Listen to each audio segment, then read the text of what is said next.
Good Sunday afternoon. Welcome into the Illini Inquirer podcast. It is Derek Piper and Jeremy Werner live on our YouTube channel.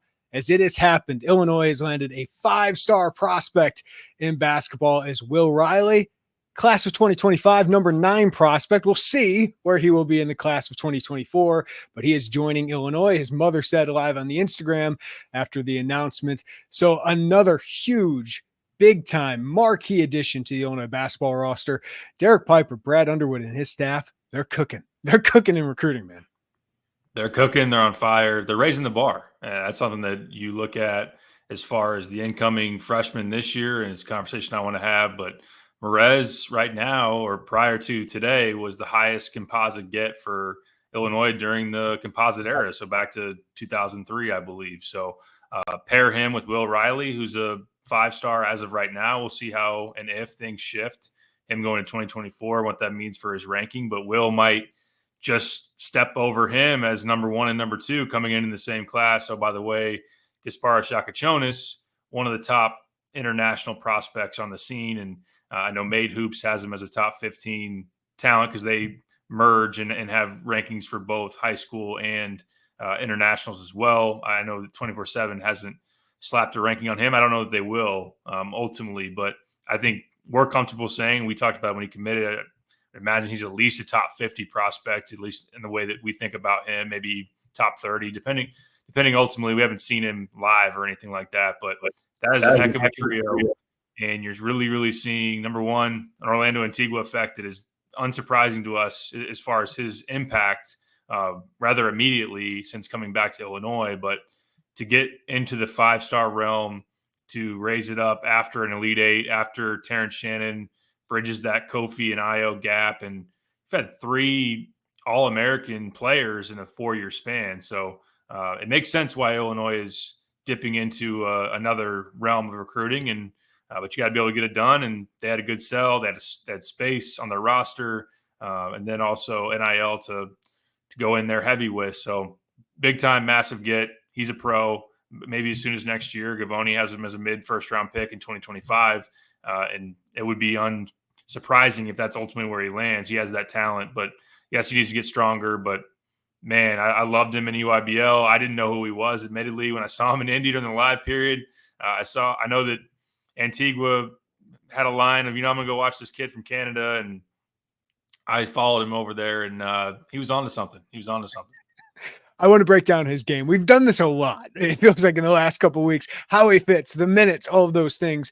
But I do think I want to start here by zooming out, Derek, as I like to do, and just look at where Illinois has gotten to in recruiting. Io DeSumo made Illinois cool again to the point where they're able to get Kofi Coburn, even though they lost to Dusty May in his first year at Florida Atlantic, right?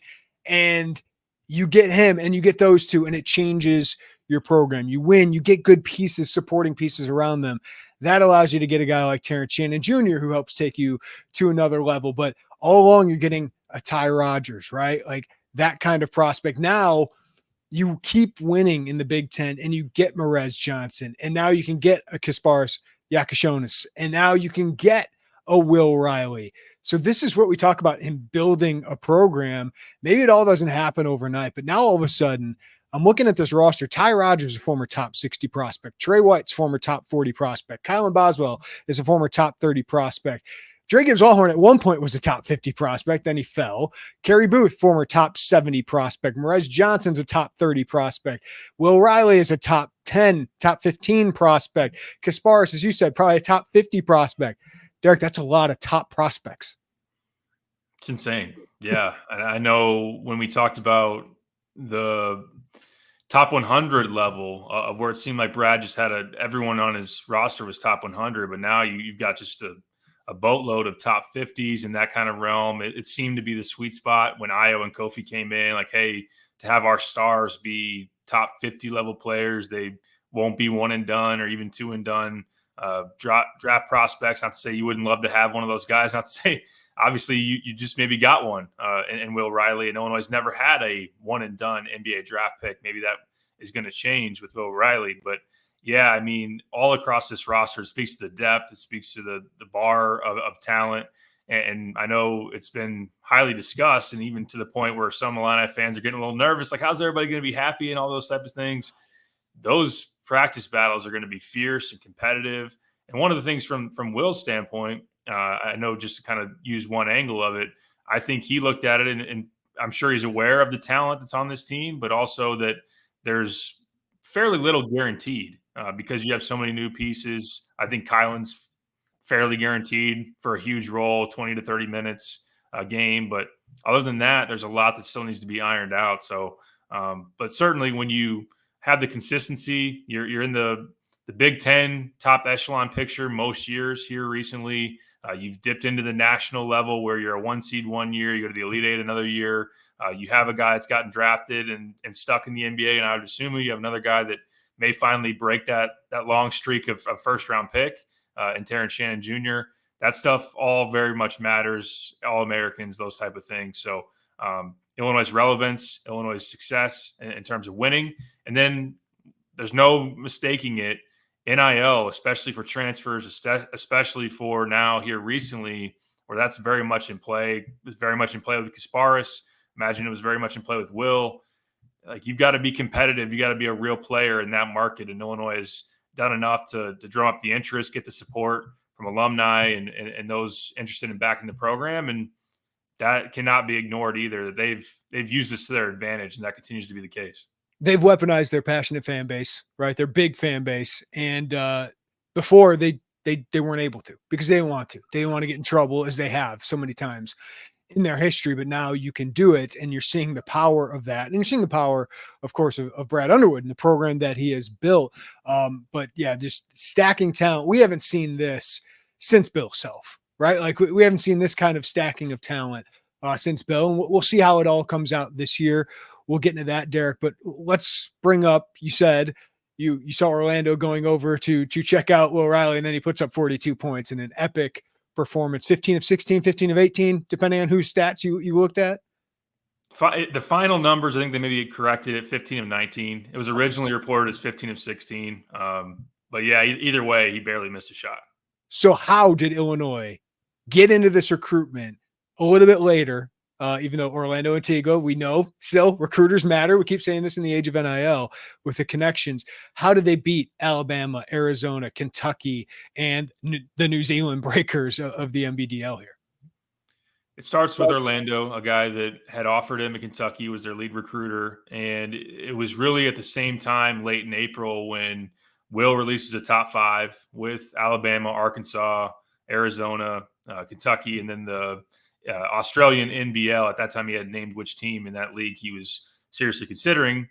Within a span of a week, Orlando is then official going to Illinois, going back there and joining that staff. So there was a little bit of time in limbo for Orlando where I think he knew he was going to Illinois, and just took some time to be official and get the ink dry and whatever, just parts of the process that need to be finalized. So it was kind of incognito. It was meant to be below the radar for him to really start to transition that pursuit to then Illinois and trying to get him familiar with Brad Underwood and the program and everybody else on the staff. So I know that they were trying to be low key. They weren't trying to raise any alarm bells, like have Will come out and adjust his top 5 or whatever it may be. So they had a Zoom meeting with him right before that live period where he got familiar with the staff. And I know that sounds like it went really well. And as of today's result, I would imagine that it did. And then they watched him every game that weekend during the live period. Brad and Orlando were there. It was the last game of the night. Some coaches sometimes, file out and, all right, we got all weekend to watch these guys. But Brad and Orlando front and center, see him go for 42. And it was amazing. That was the best performance, one of the best performances I've ever seen in AAU. Just the shot making. It wasn't like they're playing a terrible team and he's driving to the rim every time. He's hitting pull-up jumpers from everywhere. He's finishing above the rim in transition. He's just doing it all. And he's not some kind of, I don't want to kind of put him as this like elite bouncy athlete, but he is, he's 6'8", he's got length to him, and he is able to score in different ways. So it was just a top-notch scoring barrage. He was the offensive MVP of that session. And from there, Illinois then was at the time I was hearing like they feel pretty good about their visit. They're going to get one. I think it mattered that Orlando was very familiar with Will, very familiar with his mom. Those were big time pieces there, obviously. And then also UPlay Canada, who he plays for in AAU. People will probably remember Shaden Sharp going to Kentucky. Ultimately, didn't play there with an injury and a mid-year reclass, but he was like the number one player in the country, or one of, when he was a prospect. He was from that same AAU program. Orlando was the primary recruiter in getting him. So having that connection to that AAU program, to the people that are influential at the top of that pecking order over there, Orlando could. And I know that people are going to say, well, it's all about money and it's all about this and that. You got to be able to check a number of boxes. You got to get in the door. You got to have people that trust you. And then Orlando's got not only that, he's got connections, as I'm speaking to, but the resume of being around pros, or being around guys that go to the NBA. And then Illinois too, with Shannon. Here's a high-level wing that's cycling out of our program, and now you can come in. And I think it obviously helps with Brad too, having an Elite Eight and then an offense that was top 3 in the country last year in efficiency. And they showed that we have some bigger playmakers that we allow to have freedom to make plays. We're not just married to a point guard running a ball screen every time, and you got to spot up on the wing and wait for us to throw it to you. Like, we'll run some stuff to you. We'll trust you to make a pass here, a read here. So I think all of that just lined it up to where then they get a visit, and when the ball's rolling towards a reclass, which we can talk about why that makes sense for him. Quickly, I would just say NIL, number one. Number two, physical development is so huge for him. What better place to go and get with Adam Fletcher to work on your body? So when that happened, some teams like in Alabama's already full. Kentucky already went balls to the wall in the portal and got 3 big wings that are going to play a lot of minutes for them. So I think that cycled out some of the suitors, but ultimately Illinois just checked a lot of boxes, had Orlando, and were a great option for him. Yeah, no, I think you hit on the points that make sense of why Illinois made sense for him, but he's got to compete for playing time. And of course, there's a big competition for playing time now. How does this all work out? And it's a fascinating question. It is a huge question when you have a lot of guys who are unproven at this level, but tantalizing. Trey White has proven himself at this level, but did not play for a good team last year at Louisville. He's going to make a big impact on this team. Is it 15 minutes? Is it 30 minutes? Like, there's a huge spectrum of possibilities there. Ty Rodgers, I think, is going to play a big role on this team. How big? Probably depends on his improvement, his defense, his rebounding, his playmaking, his finishing at the rim. But then Kasparas Yakashonis is unproven at this level. But boy, he's a potential one and done or two and done. Will Riley's a potential one and done or two and done. So what is his role immediately on this roster, Derek? And what is the spectrum of possibilities for Will Riley in 2024-25 for Illinois? The spectrum's wide, just when you look at the history of highly touted incoming freshmen. Like, there are guys that obviously really pop and just kill it right away, which is within the realm of possibility. I know that the biggest thing that a lot of people are using to pump the brakes is the body, and the fact that, and he does need to add strength. He's 180 pounds. He's very slender, but guys have had that body type before and gone in, and if you can make shots at a high level, you can contribute, you can play and do your thing. So I know I listened to what you and Mike Latulip were talking about last week, and I know Mike said all Big Ten is possible if he plays, the highest tier of his outcomes. I agree with that. I think he could be a real impact player potentially. Then the bottom side of it, or somewhere in the middle, you're going to have inconsistency. You're going to have a guy that maybe has to adjust the physicality of the Big Ten, maybe going to the rim in particular. It could be a challenge just because he's a little bit slighter, maybe gets knocked off spots and those type of things. And the bottom half of it, I mean, Xavier Booker's a good example. Like, just flat out barely played last year for Michigan State, and it wasn't like a stud was in front of him. I mean, Matty Sissoko's starting at center for Michigan State. I think some of that might have been Izzo stubbornness, but just in general, some guys get to college and it takes longer to click. So I would think that he's going to be a factor. I can't say for certain that he's going to be a starter. I don't know. We were kind of talking off air here that I'm conflicted. I loved my starting five. I was confident in it. Well, semi confident in it, because you have to make the decision, in my opinion, between Trey White and Ty Rodgers. My others around Trey White were going to be Kylan, Kasparis, Humrickhouse, and Thomas Love. Now it gets a little more interesting. I think Brad would tell you, and we're going to talk to Brad tomorrow. He couldn't give you a starting five. I know he'd throw a slide at Lauren Tate, be like, "Don't ask me now." Is Lauren going to ask it, or is Brad just going to get out ahead? Maybe he will. I don't know. I think it's something that Brad's going to love. Is going to love that's hanging above the court at Oven every day. Is a starting spot, a role. Like, you got to go earn that every day. And I don't think it'll be handed to Will, because I think Brad and them have learned, certainly, when you overpromise. And Sky Clark came in, and I think he was told he was going to get the keys essentially no matter what, or at least get the first crack, and that didn't go all that well. I'm not saying they're the same player, because they're not. You throw in the injury with Sky, and that was obviously a different circumstance. But I see him being a guy that I wouldn't be surprised if he scores double figures. I told this to Trotter, and I'll throw it back to you.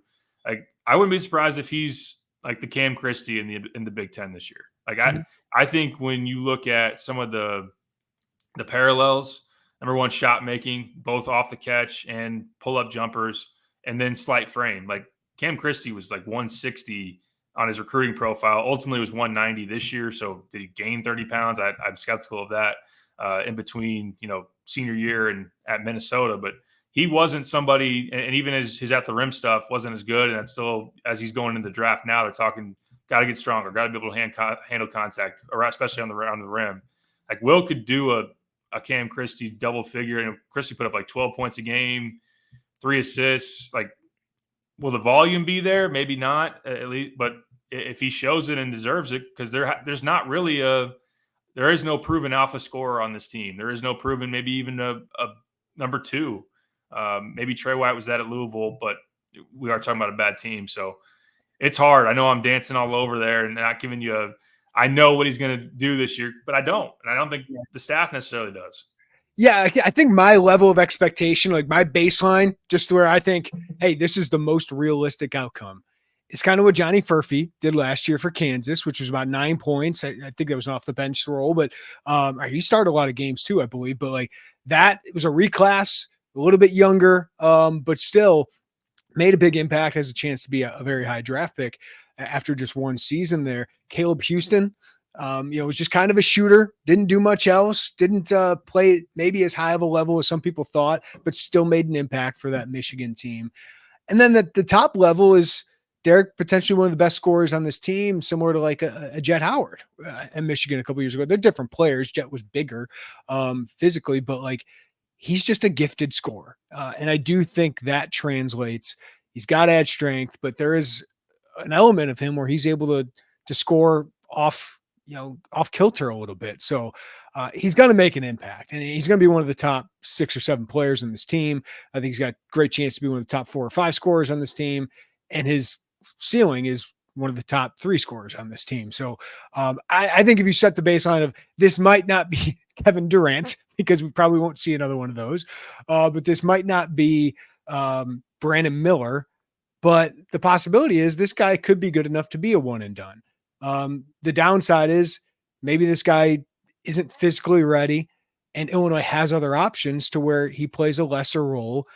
And then maybe you hope to get him back for a second year, which would be unbelievable. Even his mother said, oh, maybe he'll be in the draft in 2025, or maybe it'll be 2 years. So at least that's in their thoughts and brains that it could be 1 or 2 years. But he's a big addition, and he will make an impact immediately. He's not like most freshmen, and he is 18. He's not 17 reclassifying, so I feel better about that.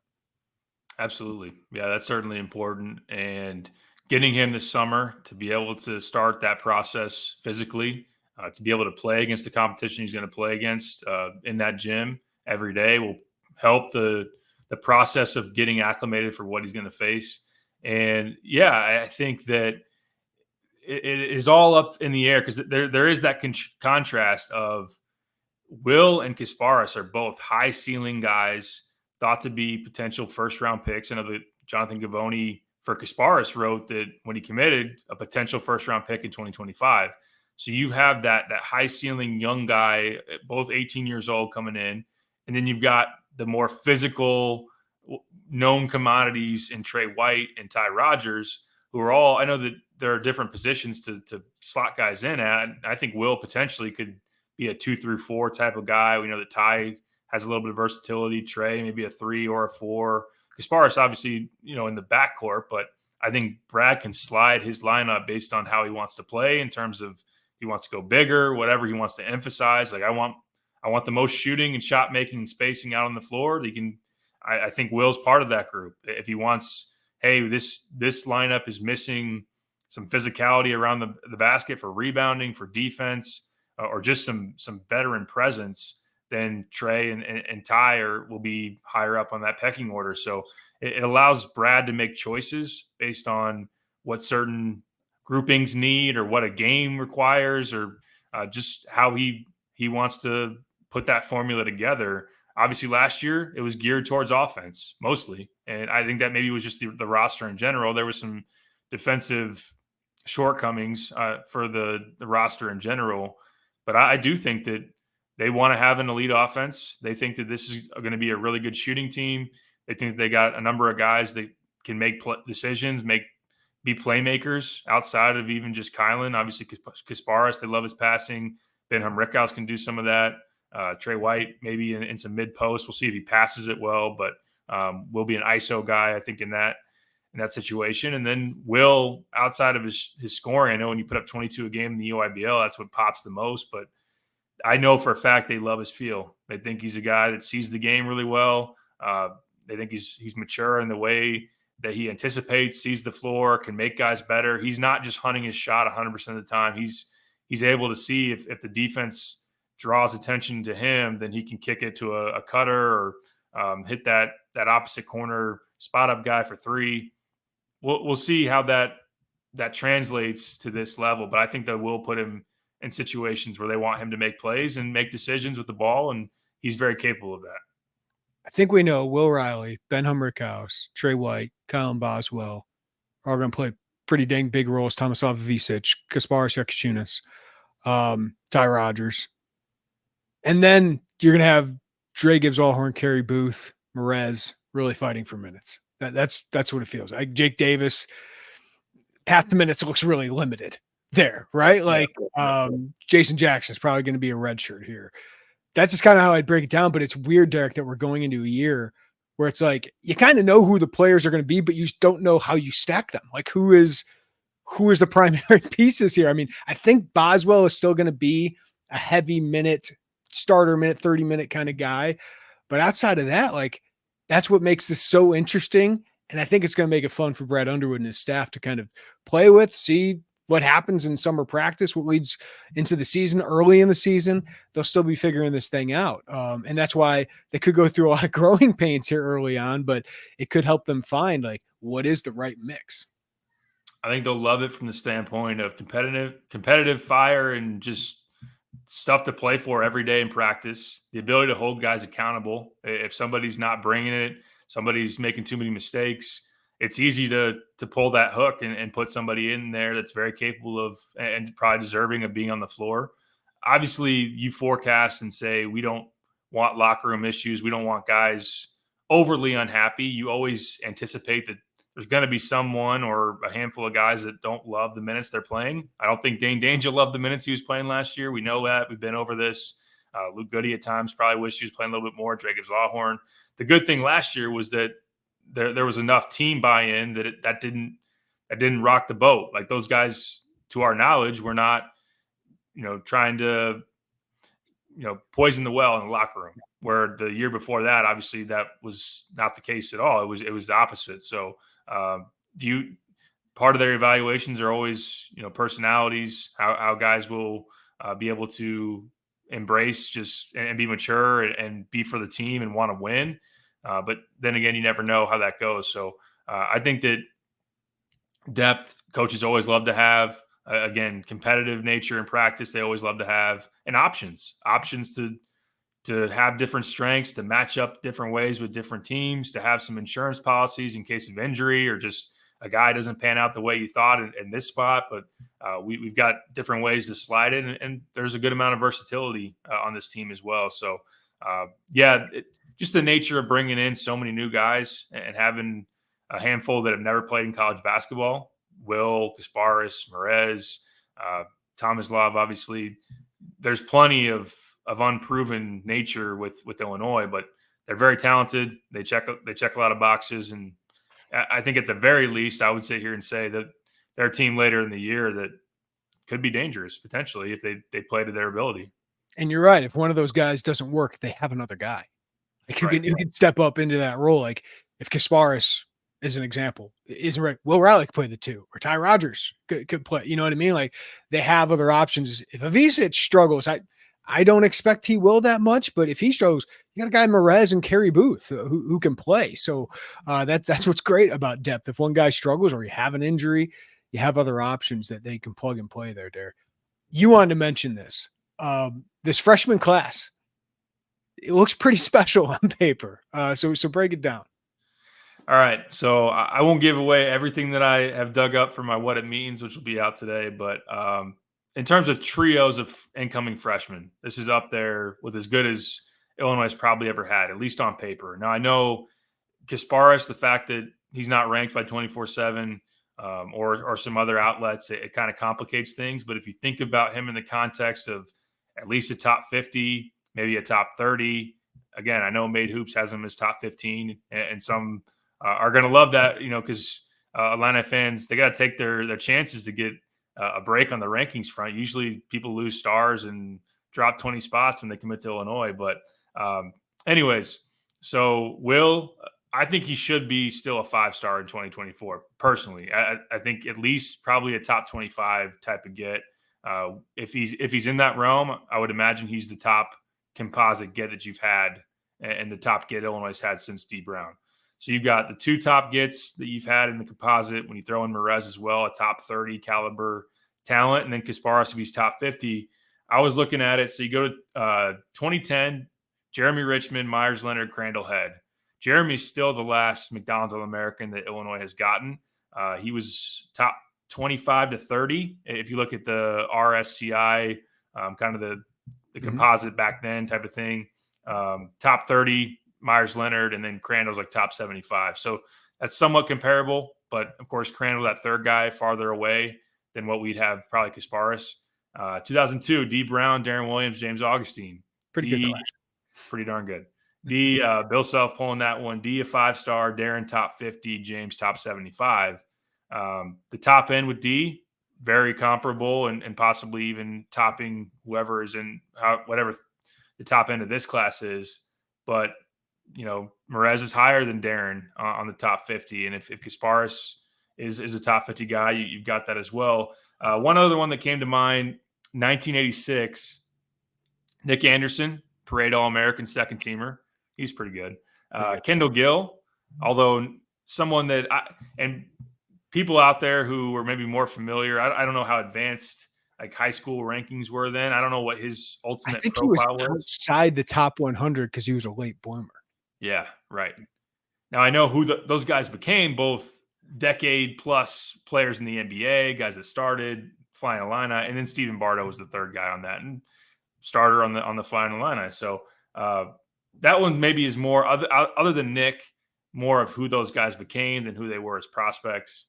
And then in 87, I should say, Marcus Liberty was the Parade Player of the Year in 87. He was already committed, Parade All-American both in 86 and 87. So when you talk about like runs of talent, that's one of those that is comparable. But in terms of a trio, it's hard to find one that's clearly better than what Illinois has coming in this year. Yeah, and I just posted this from the composite era, which dates back to 2003, which is the year after D Brown. The 12 highest rated prep editions, 9 of them are Brad Underwood. 1, Will Riley. 2, Merez Johnson. 3, Io. 4, Adam Miller. 5, Sky Clark. 6, Jeremiah Fears. Then you go 7, Myers Leonard. 8, Andre Curbelo. 9, Jeremy Richmond. 10, Kofi Coburn. 11, the one gross guy here, Jalen Coleman Lands. Played 7 years in college, and Ty Rodgers is the 12th guy there. So it says a lot about the Brad Underwood era, says a lot about the Bruce Weber era, not being able to capitalize off the championship run, and then it says a lot about gross, where he was in so many battles in the top two for, so many guys, Brunson, Evans, I totally had forgotten about Demetrius Jackson, Piper. They were in the top two with that, but they were unable to close. Quentin Snyder, you got to commit, but then he flipped on the Cliff Alexander day.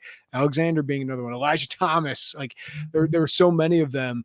But Brad and his staff are closing these down. So it's just another sign of how well they are recruiting right now. But let's get into, this is really hard to do because a lot of these additions I've really liked. Like I love the fit. I love the roster building, Derek, but I think this is the headliner of the offseason because it's 5-star prospect Will Riley.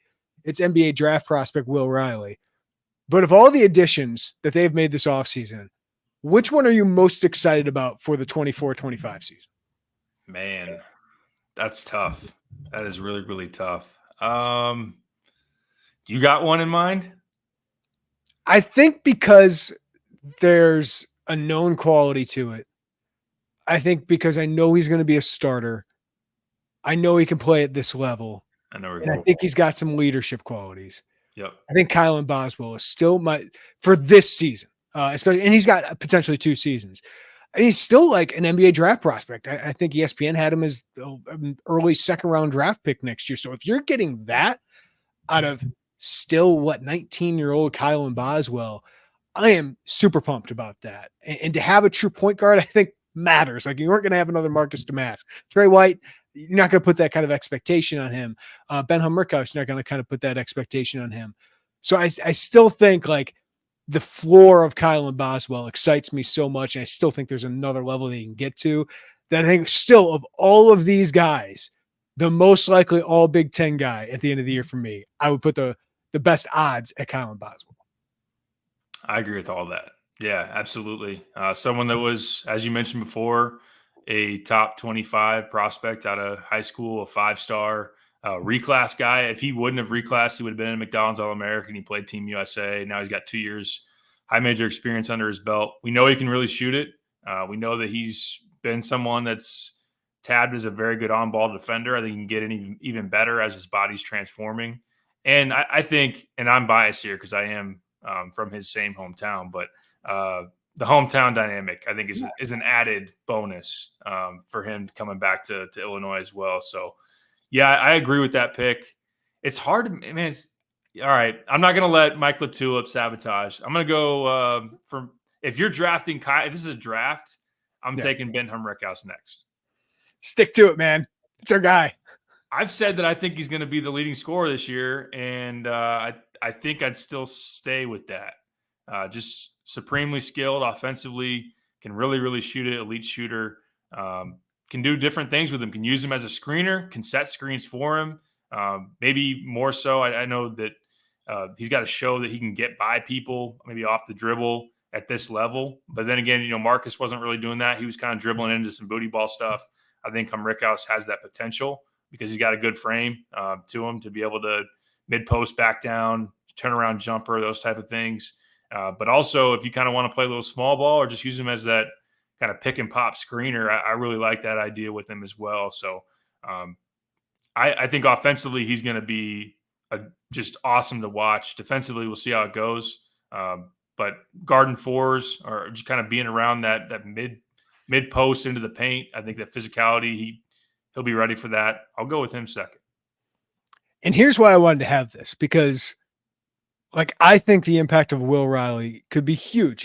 We talked about the ceiling of him is all Big Ten, one and done, potential 1st-round draft pick, right? I also think there's such an impact of him in committing to Illinois to say, hey, other 5 stars, Jasper Johnson, who was just on an official visit to Illinois, 5 stars pick Illinois. So I don't want to belittle that, but I know we're in the middle of Trey White hype season, but I feel like him and Will Riley cancel each other out a little bit for me. And I don't think there's another guy on the roster who can do what Tomislav Ivisic does. So he would be my pick here at number 3, even though there's a lot of risk in that. We're talking about a 7-foot, really skilled, can protect the rim, really good passer. I just see him as like a longer rink mast, and the impact that had on Nebraska last year of having that hub of the offense, to have that screener. It's something I don't think Illinois had last year, right? Like that kind of true big man who can body up some fives in this league. And when you're going against Indiana, you're going to need a true five. So I still feel like he's got so much value on this roster. I think Merez can have a huge impact on this, but I think if Illinois is hitting its ceiling, it's a Visic being as good as they think he can be. So I would take a Visic number 3. That might be a hot take there. Maybe, potentially, although I like it. I've said it before. I think I've written it as well. If he was coming from the Mountain West, I think he would have been one of the better transfer big men in the portal last year. Just the way that he would have been viewed.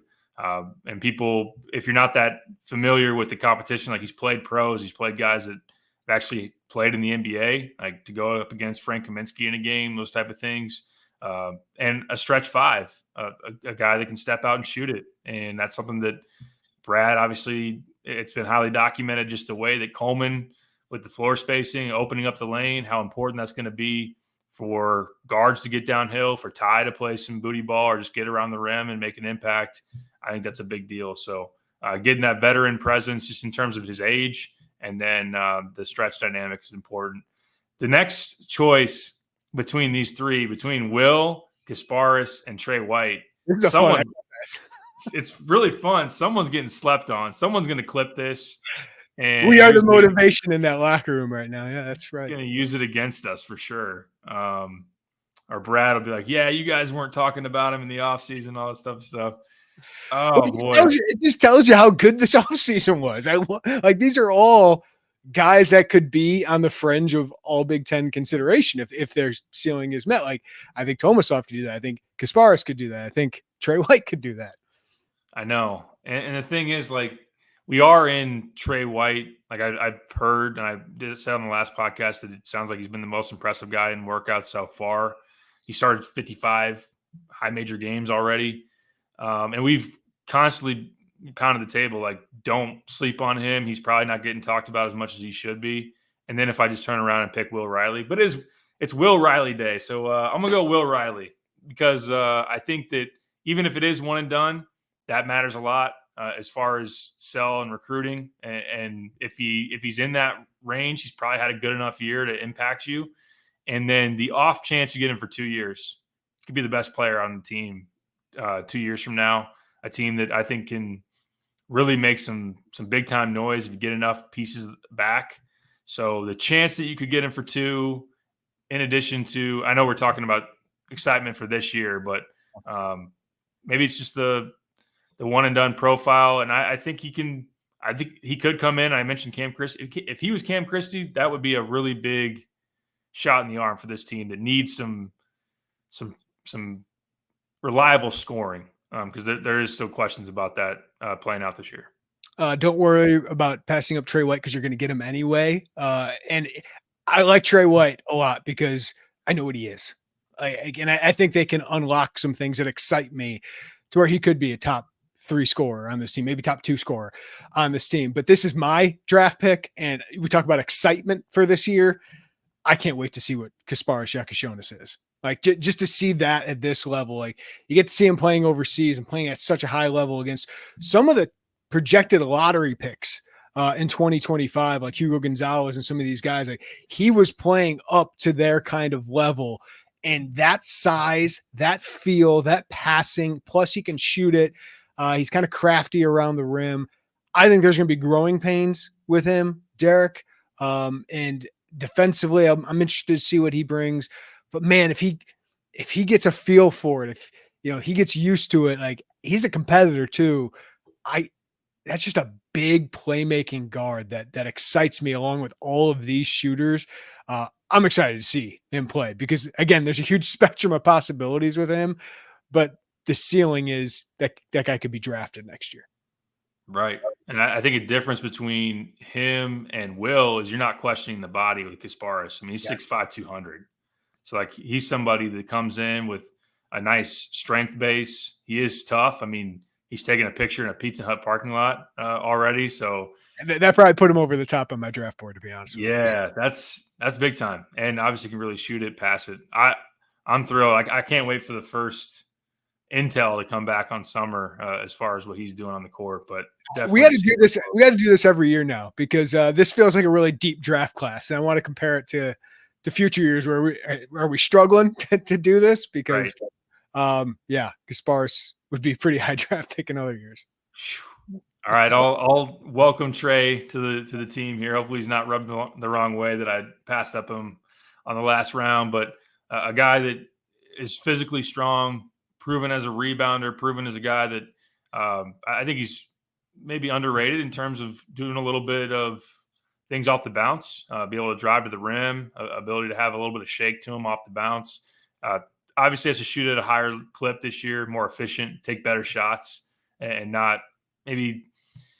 At Louisville, he probably got put in some situations where, number one, they're down $1 million every game, and there's not a whole lot of probably accountability or willingness to play within smart basketball at that point. And defensively, he's got to lock it in. He did not play good defense at all at Louisville last year. Their team didn't. Again, that's how much was that the culture there just being awry and whatnot. But he's got the physical tools to come in here and defend, be physical, rebound. And I like his age. He's 21 years old. He's a former top 40 prospect, all freshman team in the Pac-12. And I'm happy to pick him. What is this, the 4th round? Yeah. I will take – it's between the big men. Love Kerry Booth's springiness, but, boy, I love Morez Johnson. I love everything about him. If he were 6'11", he'd probably be a 5-star prospect. They're just rebounds, toughness, all of those things. Physicality is not going to be a problem for him getting to the Big Ten. Maybe length is a little bit. I don't know if he's going to be a true rim protector, but he obviously can leap and block shots. But it might be 10, 12 minutes a game, but I think he'll be really good in that role. Like a lot of things we liked about Imani, like he knew what he was. He brought it. You never had to worry about intensity. I think Morez is just another level of that in a bigger body, longer body. So I'm excited that he's going to make an impact. Even though Kerry Booth might have the better long-term upside when we talk about the NBA, Morez and Kerry Booth has a year of experience. So that's a good thing for him. And maybe he gets unlocked a little bit at Illinois. But I'm just such a big fan of Morez Johnson. Him and Ty Rodgers just have that kind of same makeup. Absolutely. And speaking of Ty Rodgers, I think I should pick. Did he get picked?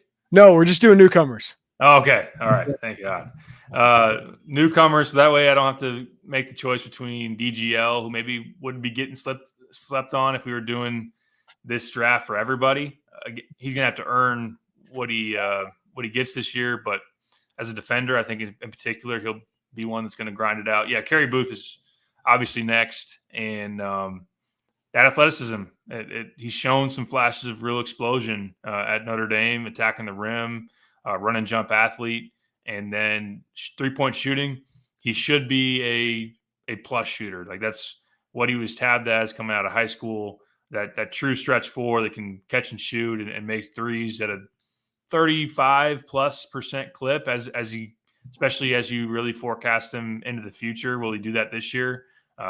I would think 35% is very reasonable, kind of as a correction for a young freshman at Notre Dame, around 29-30%. Now I'd get him into the 35 range. So I know the competition in front of him will be tough. Rickhouse, Trey White playing the 4, maybe to make room on the wing for Riley. It could be tough for Kerry to get too many minutes, but he's going to have a say about that too. I think he's going to be a factor potentially, especially in practice and competing for everything. And yeah, him and Morez trying to get those reserve front court minutes. And I don't want to just already put Morez as a off the bench guy. Tomislav will have to come in and earn that, but that's just kind of how we forecasted it so far. Yeah. So the first edition, I'll take as my last pick, Jake Davis, big wing shooter. It's just, man, with Will Riley and, Trey White and Ben Rickhouse and all these guys, like where does he fit in? But if he can make threes, maybe he can find a spot role, but it seems like his role will be more long-term. And that would leave Jason Jackson for you, Derek, the red shirt, who's going to be an interesting developmental prospect. But again, this is why I think developmental prospects are really important to fill out a roster. Like you need some guys who are willing to redshirt and develop for a year. Right. And someone that made a nice jump in the rankings where he was really off the radar nationally. And I know he impressed Eric Bossy his last year of AAU and showed some real skill. And he's got some exciting traits offensively where he's got the length to go with the ability to shoot from the outside, can do some things off the dribble a little bit. It's really just all about getting the body right. And he's a decent athlete. That's one of the biggest things. I think also skill, obviously, but just the fluidness of his athleticism is something that separates him from Brandon Lieb. I know we talked about this before, or just maybe some of those other guys, those other project bigs they've tried to try their hand at. But you do need somebody that will have patience, that has a long-term vision, and then has some skills to really tap into. So he's someone that after a few years working with Antigua, working with Fletcher, those are as good of assets as you're going to want to see if he's got it in him. So actually, though, I'm going to pull a surprise. Mystery wing David Jones is my last pick. I'm just kidding. Fill that last scholarship. No, Yeah. he's going to the NBA, which a lot of people thought was a bad decision. Yeah, so we have a roster set, Derek. Do you have any favorite offseason memories here? I still love AJ Storr. I think he's going to be really good at Kansas. But it's amazing. Like just the twists and turns we got to, and I never thought the roster would have this much talent on it at the end of the day. And we could make a prediction in the Big Ten or whatever. I think this is a top 6 team in the Big Ten. I think it's probably a top 3 talented roster. Indiana's probably up there. Is UCLA or Oregon that other team? I'm not sure, but talent-wise, Illinois is as talented as anybody. It's a lot of new pieces, and usually it's the teams that return a nice mix with some transfer additions that usually do well. But this is a heck of retooling by Brad Underwood and his staff. Yeah, it's outstanding. They were able to answer a lot of holes. Obviously, they had a ton of them. I like just the thought of the way these pieces can fit together, the overall talent and upside. I think it still is geared towards having a really hard offense to guard because of the ability to make shots and have guys that can do different things off the dribble. And there's just a lot to play with in the offseason with lineups and different things schematically of putting guys in actions and those type of things. Favorite moments? Yeah, I mean, there were a lot of memorable spots in this offseason. All the way, really, it wasn't even the offseason yet. We're sitting there like, I think we were at maybe one of the bars. We at Lions Pub in Minneapolis hearing talk of AJ Storrs going into the portal. Yeah. Like that was fun to kick things off. And there was the David Jones window, which, I mean, not as fun for Illinois fans. I love the Will Riley, seeing him in person for the 42-point game. That will definitely be towards the top of the list for me. The word comes down that Igor Demon's going to maybe get $2 million. That blew my mind. So there are just a lot of different spots, but the Antigua edition in the middle of it was really that shouldn't go unnoticed. Obviously, when we're talking about additions for Illinois and just moments of the offseason, like not only did you retool, like you added one of the best talent getters out there, one of the highest compensated, highly touted assistants in the country, and being able to get him back here was enormous. Just their reach and their ability to go everywhere and find guys. You got a guy in Canada, you got a guy in Lithuania, you got a guy in Champaign, you got a guy in Chicago, you got a guy in Croatia. Like their ability, whether it's Jeff Alexander, who had a great offseason, Orlando Antigua makes a huge impact. We know what Tim Anderson has been doing. Oh, and these guys can coach too, and they can develop too. Illinois basketball is in a really good spot moving forward. So now where do they go? Jasper Johnson, like that, pushing for 5 stars in the class of 2025 to surround Jeremiah Fears. And Jeremiah got to know Jasper pretty well in Buenos Aires as part of Team USA there. Yeah, both Jeremiah and Merez as well, being somebody that's already in his mentions on Twitter or Instagram or both, saying, hey, that orange looks pretty good on you. So a 5-star top 15 talent in 2025 visiting during the live period. It was supposed to be this upcoming week, but just with schedules and trying to do what was best for his availability. They hosted him over the weekend, and I know I don't know if Brad went out at all as far as the live period, but certainly a good reason to stay home and show your program off to one of the best guards in the country, and 6'4" lefty that shoots it at a high level. And Orlando is the lead for him at Kentucky, and it's still going to be tough in my mind, just based on kind of common logic. He's a legacy for Kentucky. His dad was an all-SEC defensive end for the Wildcats. So, and they've lived around the Lexington area, I think within a 30-minute range there. So could be still tough to get him away from Big Blue Nation, but maybe just with Cal not being there now, that could throw a little bit of a curveball in the recruitment. But at the very least, Orlando able to get that visit, and it just goes to show you. I think Malik Thomas at some point, 5-star out of the I think Pittsburgh area, is someone that I think they'll get a visit from, and someone that was recruiting at Kentucky that will try to get him in there now at Illinois. So I think that just raising the bar of where they're shooting, what they're hoping for, as far as the talent goes, is certainly this signified in my mind a jump, a raising of the bar for Illinois, and we'll see if they can sustain it. Yeah, and part of that is Randy's question. When are we going to hear the first of these recruits now leaving because they no longer think they will play? I think people have known Will Riley's coming to Illinois for a while. So I don't think with these guys already on campus, most of them, unless there's some unforeseen academics issue or something like that, I don't see that happening, but you never know. But that's what happens at good programs. Like Ben Humrickhouse is the only guy out of eligibility, Derek, after this season. Probably not going to be the only guy to leave this program after this year, because somebody's going to be unhappy with playing time. You just got to make sure that those guys aren't cancers to your locker room, right? And then you talked about last year, the guys who ended up transferring weren't big issues in that locker room. So if they can continue to do that, which is not given, there is a risk in adding a bunch of talent, right? Like Brad Underwood mentioned that risk, but he's done a lot of background work, and we'll see if this collection of talent can also not have any locker room issues. Right. And there's a bigger risk to not having enough talent, obviously. That's it. Like that's the thing here. And you want to win national championships, you got to accrue a lot of talent. All right. And Brad saw that against UConn this past year. Right.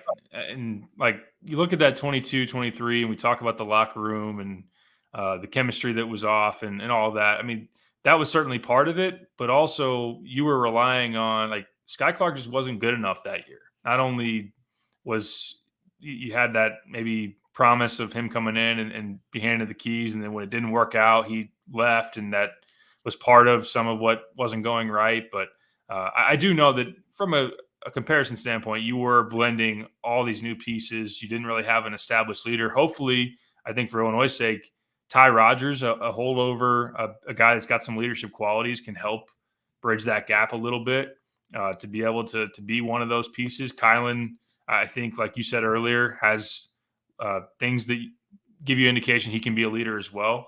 But yeah, no one's gonna, to our knowledge, be looking at this as something like, oh, I got to get out now, and really you're locked in that because you're in summer workouts and whatnot. And I think Brad would tell everybody in that gym for summer workouts, like, there's a lot in here to be had. Like, not everybody's probably gonna be happy at the end of the day. All we're trying to win. Maybe Brad does adjust. I know it's always like in an offseason when we talk about depth. Like, maybe this is the year they play 10 guys. It usually doesn't work out that way, but maybe there are more players in that 20 to 25 realm than there, instead of the 30 plus, like last year, Terrence, Marcus, Coleman. But yeah, usually we're having to stretch to get to that 9 or 10. You don't have to stretch to like go beyond 8, because usually it's an 8-man rotation. You don't have to stretch as much this year. For sure. Yeah. And you do maybe need some insurance again. Like, you have an injury, you have somebody that's just fighting it a little bit. Maybe it's one of those young guys that comes in and isn't clicking right off the bat, or whatever it might be. So, but also because it'd be different if Illinois returned 3 or 4 starters and you already knew who those guys were, and then you're fighting over maybe 2 starting spots left. Like right now, they could say, yeah, Kylan probably will start. Beyond that, let's see who earns it. Let's see what's there for the taking. So that's where I think that people are still, if you're on that team, feeling like a lot's still there to be had. Yeah. All right, Landon. So do you think anyone who could be redshirting this year if the 2-year plan is a thing? Outside of Jaxis, I still don't see anybody else redshirting, Derek. No. It's rare to see anybody in basketball redshirt, and I just don't see it because Merez is going to play. Jake Davis is going to redshirt. I don't think so. Like outside of that, everyone else can play. Yep. Just the way it goes for the most part in these days in college basketball. I know Matt Painter still gets a red shirt here and there, like Trey Kaufman-Renn 1 year. Good player that redshirted, but for the most part, yeah, Jaxis I would expect to, but beyond that, I think everybody will be available and trying to be in the mix for minutes. Illini fan, where will we be ranked preseason in top 25 and Big Ten? Anyone that doesn't have us at least top 20 and top 3 in the Big Ten is hating on Brad. Listen, this team has a lot of questions, right? Like we're talking about, there's such a spectrum of possibilities that, listen, I will have this team in my top 5 of the Big Ten whenever I do my preseason prognostication, but I think they'll be far better at the end of the year than they will be in December when they're playing some of these really tough games, Derek, and probably early in the Big Ten schedule. I think there's other teams in the Big Ten that have a higher floor than Illinois because of all the unknowns for Illinois. But I also just don't think there's a lot of teams in the Big Ten that have as much talent as them. And then you factor in Brad Underwood. Like he just wins games in the Big Ten. That's what he does. And he finds a way with most of these teams to win a lot of games in the Big Ten. So listen, they should probably be on the back end of the top 25 conversation. I think they're a top 30 team in the country. But let's be honest, it really doesn't matter. It doesn't. No, I think they will be a fringe top 25 team. Wouldn't be surprised if they're not in it. I wouldn't be shocked. But I think they will be, maybe that in that 20 to 25 range or just on the outside. But let's be honest, like there are programs year in and year out that get the benefit of the doubt that because they're consistent, because of their coach or whatnot, because it's their talent, maybe on paper for a freshman class coming in, and then they get that position in the rankings because of what they've been or what have you. Illinois probably deserves that now or deserves some of that. Again, like whether they are 20th preseason or not in the preseason or 18th or whatever, like it doesn't ultimately matter. Yep. I think they have a top 25 talent roster, like in terms of their collection of talent, but there's youth, there's inexperience, there's lack of cohesion. But in the Big Ten, like I'm not super high on the Big Ten again. Like No. I like Indiana. Like I think Indiana's in a better position to make it work this year. Purdue is still certainly very relevant.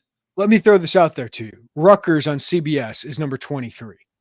I'd have Illinois above them. I know Rutgers has 2 5-star guys coming in, but there's not a lot around that right. Excites me. So I think they're going to have more ups and downs, even though the upside is there. Like I can see why UCLA is ahead of Illinois, given what they've done in the portal, what they've done in prep recruiting. I can see why they are. I can see why Indiana is.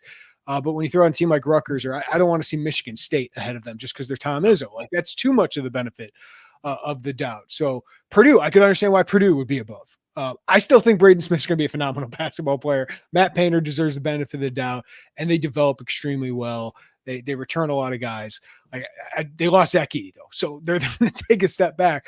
But I can understand why somebody would put them above them because they have guys that we know what they are, and when they have a coach that does it. But Illinois should start getting the benefit of that doubt, and they have that in my benefit of doubt of me picking them as a top 5 team, and I would have them at the back end of the top 25. Right. No, full agreement on Michigan State. We've talked about this a little bit. I don't remember if it was on the podcast or off of it, but to need Jaden Akins to be one of your A-level guys, yes, you do have like fears coming off last year and Booker if he's going to click, and they have some talent for sure, but the depth of talent for Illinois probably you can stack up with just about anybody in this league. I think Indiana has a good amount of depth. If Goody's a bench piece for them, that shows they've got it as well. But yeah, I would certainly be comfortable with top 5. I'd have to look at it a little bit more. We're still a little ways away from maybe diving all the way in head first on where things are, but top 3 to 5 in the Big Ten, I could see them top 20 nationally. I think the bigger question is how long does it take Illinois to get to where they ultimately can be? That's the real question, in my opinion. Because boy, Derek, their coach is putting up against some really good opponents. Yes. Josh Whitman confirmed that they will play Arkansas as well as Alabama, as well as Tennessee, as well as Duke. Now, Duke is in February when we hope that Illinois has really caught its stride and it is peaking. But all three of those schools, right, are top, or all four of those schools are projected top 15 teams in the country. So, boy, Brad thinks they should be tested. I love it. But if you won two of those games, boy, this team is really, really good. But I love those marquee matchups. I think those 300 KenPom games are going to be really important for this team. But at the same time, like, they are going to be tested. So Brad is not treating this team like, oh, they need to gain some confidence. He's saying they need to be punched in the mouth right away. Yeah, they're certainly finding out who you are, what guys are ready now for the Big Ten grind ultimately, and just giving yourself opportunities for quad one, if not quad 1A level wins. Like, I know if you look at CBS, Arkansas, Bama, Tennessee, those are obviously Duke too.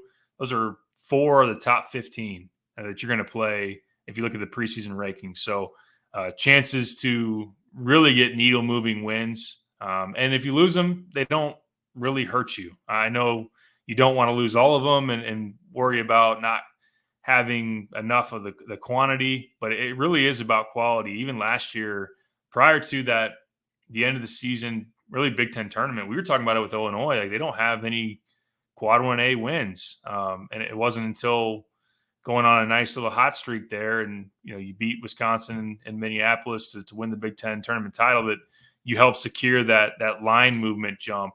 So that kind of stuff matters because you want to be able to get those chances to get those wins. And even if you do lose, though, again, it doesn't really hurt you, and you can learn things about your squad if you drop a game here or there. But yeah, the Duke one is interesting timing wise. It will give Illinois a chance to really try to get on firm ground, but it will also allow Cooper Flag to be very well established in college basketball. Can't wait for it. Can't wait for all those games. Future Chicago Bull, Cooper Flag. Oh yeah, there you go. Get into existence as we tank this thing. Let's tank this during the next couple of weeks. Derek, you wrote the column. Josh Whitman listened to you. Terrence Shannon will be in the rafters. His jersey will be hung. This was a layup, and we talked about it, but with Joey, that he didn't overcomplicate this. He didn't have to change the criteria. It's just, this was a circumstance. We all know he's a top 10, top 5 player in the country. Let's put his jersey up there. So it's a home run for Josh Whitman to do this, but it's also just, this is what he deserved. This is what Terrence Shannon deserved. And he also deserves to be a first round draft pick. So it'd be a big week for Terrence, big month for Terrence, given everything that's happened. If he can get that too this week.